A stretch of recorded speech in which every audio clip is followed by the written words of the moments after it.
Sis and wellness, everything wellness, mind, body, and soul. Hi everyone. So I am here to talk about one of my favorite shows, Insecure. They are back, season 5, episode 1, which was the premiere episode, just aired on Sunday, and I loved it. I felt so excited to see the characters back on my screen, and I just can't get enough of that show. So let's talk about it. The episode opens, and you see me looking away, I'm looking at my notes. The episode opens with Kelly, Tiffany, and Tiffany's husband Derek driving. It seems like they're on some type of road trip, even though they never really talk about where they're going. We come to find out that it's a alumni weekend at Stanford University. So apparently this is where the group of friends got together. So I love the idea of taking it back to where they started, because we never really got the backstory. We just knew that they were a group of friends.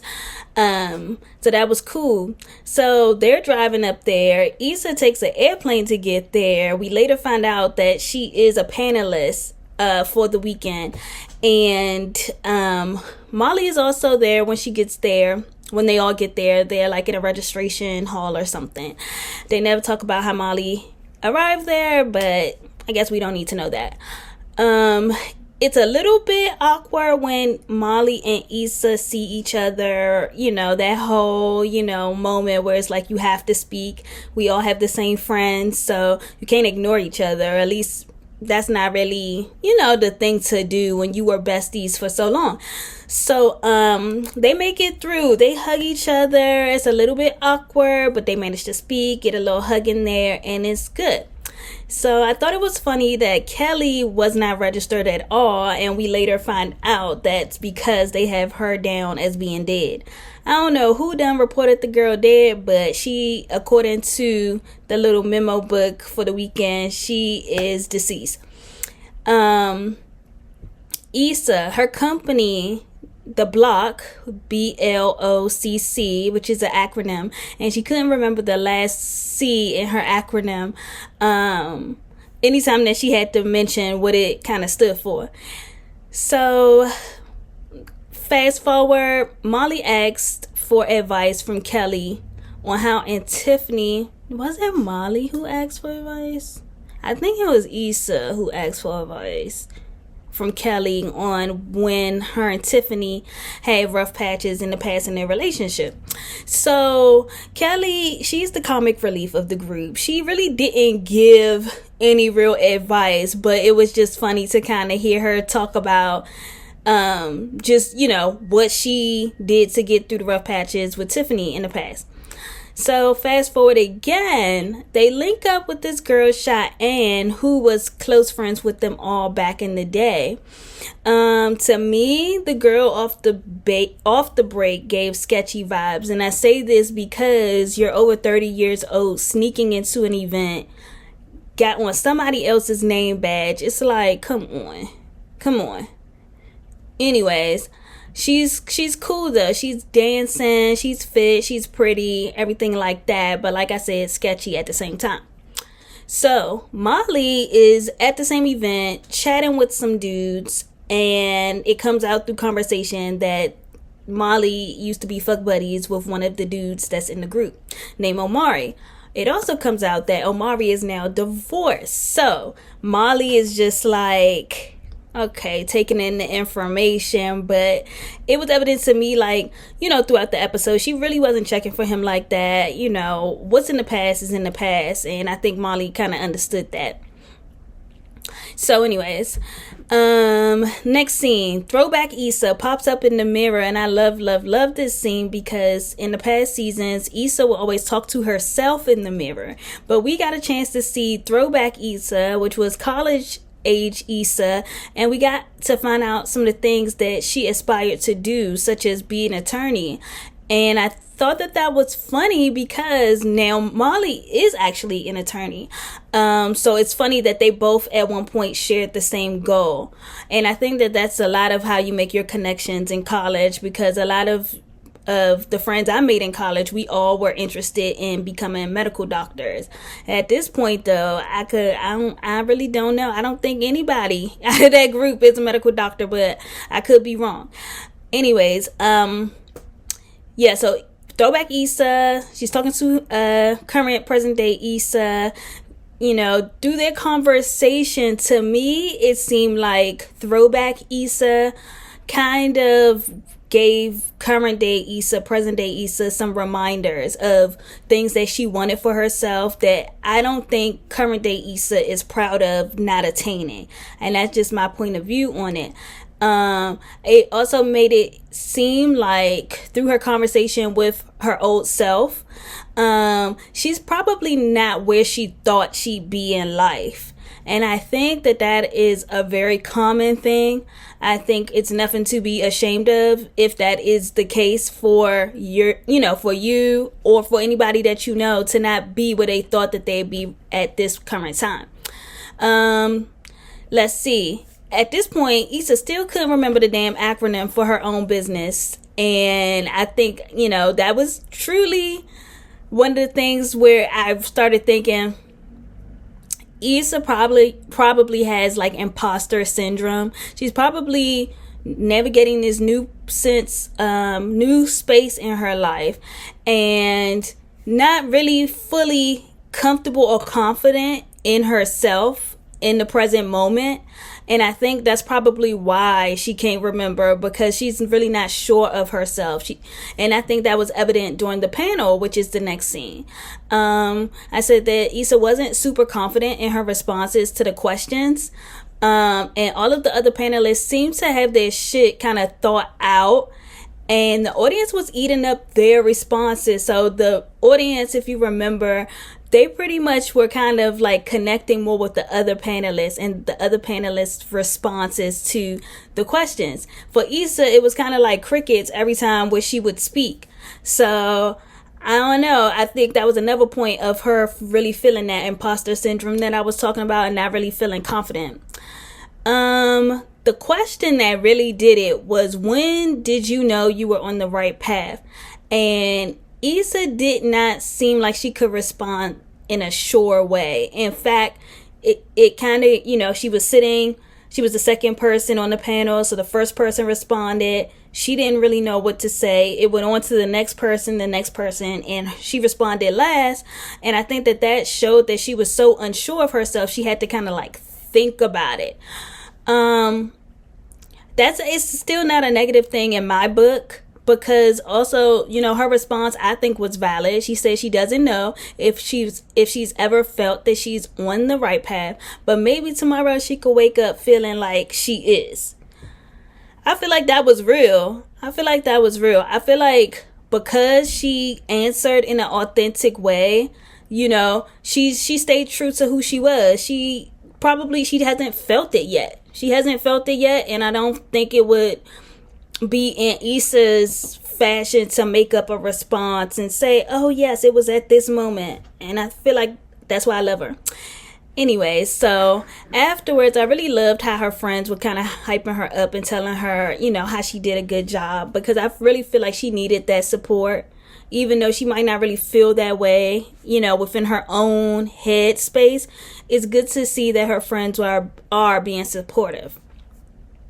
So afterwards, Issa and Molly wind up chilling afterwards, and it was cute. I like the fact that they're trying. I can honestly say, like, the fact that they have a friend group that is gonna be around both parties, I feel like that's kind of easier for them to connect and try. Versus, I know that there's been times where I've fallen out with friends, right? But I don't have to see these people. We don't share the same friend group, so I don't have to ever worry about like how awkward is that going to be. So I feel like for Issa and Molly, I love the fact that they share a friend group that's gonna force them to try to reconnect. So Molly says that she's focusing on herself and she's worried about the present, and her old fuck buddy hits her up. Now, like I said, she's not really giving Omari like any play. Like, she talked to him in that moment, but as far as I remember, any other time that he hit her up throughout the episode, she was just not really here for it. She talks about being in her head, and Issa seemed like she was kind of like reluctant to comment. She just kind of like let Molly spew and let Molly vent and let Molly talk about what Molly wanted to talk about. But Issa kind of came off to me as not wanting to interject and not wanting to say the wrong thing when it comes to Molly's love life. And I feel like Issa was smart. She did the right thing, because sometimes people do want to vent. Not all the time, people are speaking, they want you to kind of chime in and say, well, I think. No, just let your friend talk. So anyway, so it was good to see Issa and Molly talk about their feelings. It was really good to see. Issa seemed like she was doubting herself and how she handled the panel during the time when they were hanging out. And, Issa mentions a few things that kind of made me think, yep, she's having that imposter syndrome. Because she was talking about, like, how she's still manager at her apartment, how she's still doing Lyft. So Molly was like, but now you have your own company. So she's reminding Issa of all the wonderful things and the things that she's trying to actually elevate in a way, because that's a big deal. Having your own company, being asked to speak on a panel, all of those things are like driving you upward. It's like you're elevating, but at this point Issa doesn't see it that way, clearly. So Molly comes out and asks if they're gonna be okay as friends, and I love that moment. I think it was a real transparent moment. I think that it was probably something that Molly had thought about for a while, and she finally had the opportunity to ask the question. So next thing you know, a text comes through inviting them to an old spot from back in the day. And I was so here for the car scene when they were singing The Dream. I remember there was one point in the episode when they was playing the Stinky Leg. I was like, I'm basically like this living back through my college days, hearing this music, because these were the things that was out when I was in undergrad. And so I love to see it. That puts us around the same age, as I pretty much figured already, but it was just good to see the nostalgia of it all. So your girl Cheyenne, she makes the suggestion for them to stop at the liquor store, and they end up getting robbed on the way out by gunpoint. Now, I was cracking up when the dude comes out and says Cheyenne's name. I was like, okay, she set them up, and she sure did. I knew this girl was sketchy. Like, I felt it in my bones. I thought it was funny. It was hilarious, the fact that, sometimes, how can I put it? A leopard doesn't change its spots. So something tells me that back in the day she was sketchy, because Issa's like, yeah, at the end of it all, which the girl ended up setting him up to get robbed. Molly's watch, her shoes. I think they even took the liquor that they just bought too, like her and Cheyenne and the dude. So yeah, it's like Issa goes like, oh, I knew I'd never liked that girl. It's like, yeah, see, a leopard don't change his spots. She was shady back in the day. She's still shady now. The next scene was a little weird. Oh, one last thing I want to say about the robbery. The robbery was the thing. It was that breakthrough moment where Issa and Molly could kind of laugh again, because they had just, I can imagine being best friends with someone. You've gone through a lot of experiences, right? So in that moment, when they get in the car, Kelly and Tiffany are already in the car, and they come in. Molly comes in without no shoes on, and they're just like, what happened? And where's Cheyenne? And they just kind of bust out laughing. They're just like, we got robbed. She set us up. And they're cracking the fuck up. And Tiffany and Kelly, they're like, okay, like, yeah, kind of strange. But that was the thing that brought them back together. For real. Next scene. The next scene was a little bit weird when they were talking about Kelly passing away at the diner. They were making speeches like it was a damn funeral. I thought that was a little bit weird. And it was kind of like one of those scenes I think they could have did without, but whatever. A group of people walk into the diner and tell Molly yet again that Omari is checking for her. And when I say yet again, Omari has been trying to hit Molly up throughout the episode, but this group of guys or people walk in and they see, this clique with Molly's clique or whatever, and they're just like, oh, Omari's checking for you. Omari, wouldn't you get the picture? You hit her up, she's not responding, she's not calling you back. I don't understand that, but okay. Diner scene is over. They're in the parking lot walking. That's Issa and Molly. They're in the parking lot walking, and Molly literally asks Issa her thoughts on Omari. And at this point, this is when Issa finally feels like she has the permission to give her perspective, and I think that was cool because, like I said, sometimes people just want to talk, people want to vent. And so when someone literally comes out and asks you your opinion, that's when you insert your opinion. Especially if you are trying to mend a relationship, you don't want to make the same mistake that messed up the previous relationship.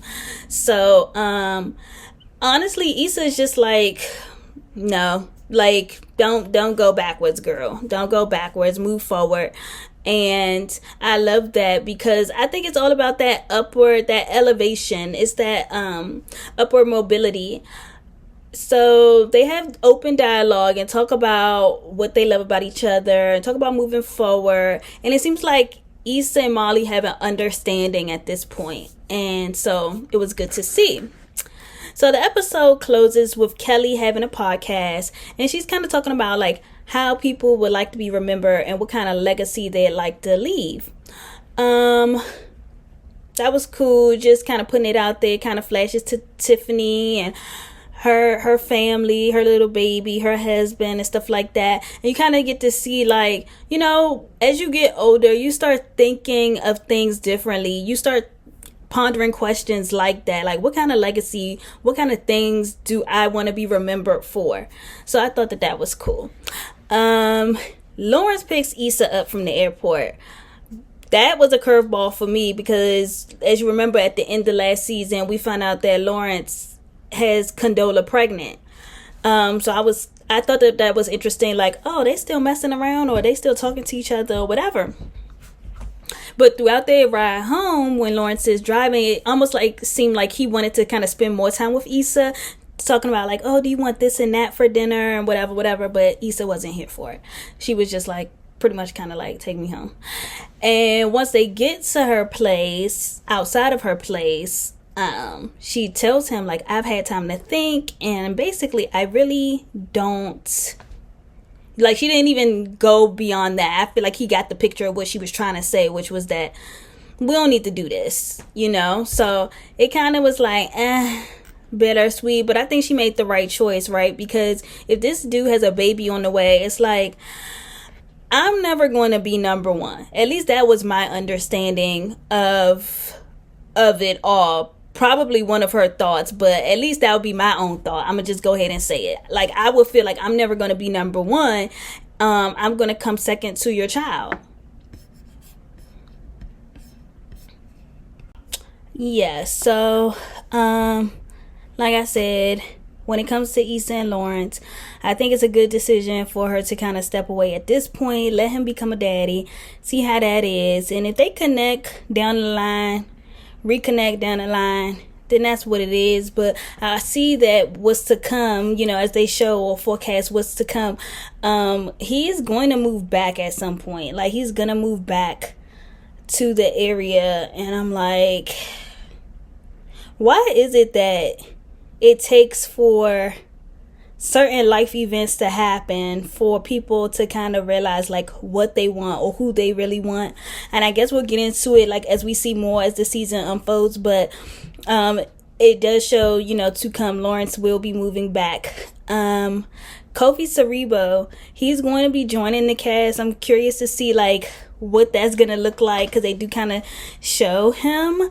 Yeah, so this episode was a good one. I think it was a good premiere episode. I'm very much looking forward to this season, given that it's the last season, and a part of me wants to go back and watch all of what it took to get to this point. Why? Because I love Insecure. Alright, so like, comment, and subscribe, please, and thank you. Until next time, bye bye.